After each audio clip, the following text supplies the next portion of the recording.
Nu vil kampvogne gøre deres indtog i Danmark.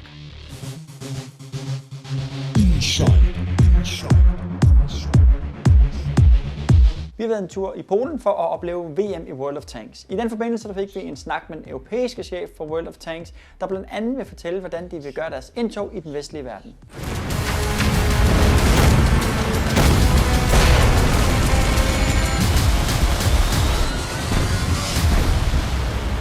So the challenges we had to overcome from the starting, when we started our operations in Europe in 2011, was that World of Tanks, PC back then, was a very Eastern-centric and very complex game. The learning curve is very, very steep.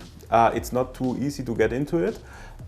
But when you look back in the last 4 years with the development, we managed actually to soften it a little bit, and the getting into the game is much, much easier.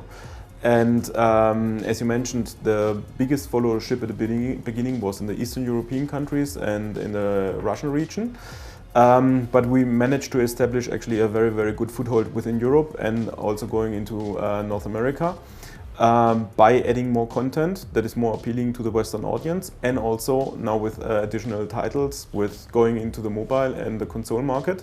This is something that is much more appealing to the Western audience, and now we are a true global gaming company. So going into English mainly for the esports has to do with our viewership. Our viewership is very international, and the thing is that we have the viewer from all over the world.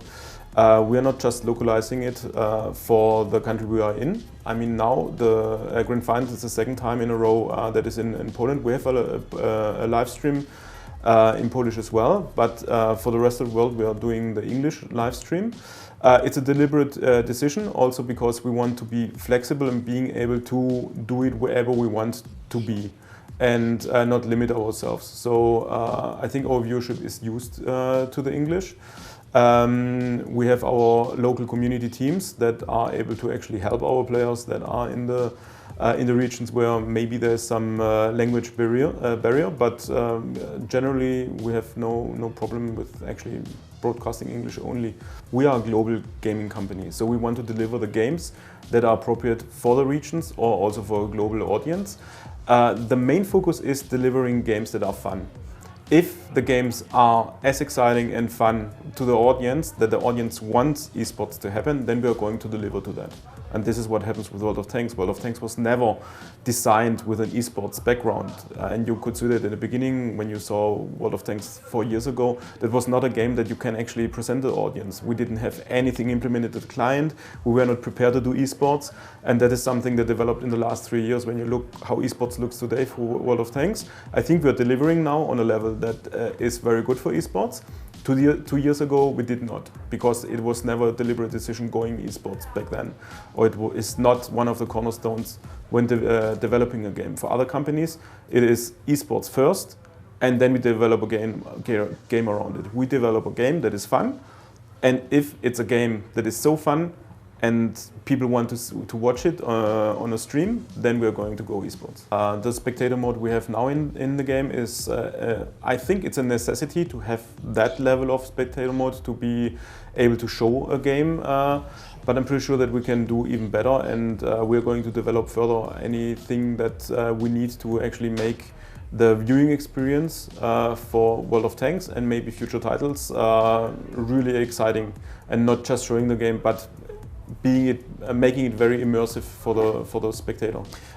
Because if your game is so successful and your esports initiative is so successful that you're hitting the technical limitations of the internet, that makes you worry but also proud. And then of course you're looking for the right partners that can actually help you solve those problems. As a gaming company, we are not an internet provider, we are not the routing professionals. For that we have our partners and we let them worry about that. And then also we have somebody to yell at if it's not working. The thing is, when it comes to marketing and the approach in the regions, we love being bold. We love being very close to what matters to us as a company. I mean, when you look at Wargaming and our branding and everything that is around it, it's metal, it is gritty, it is loud.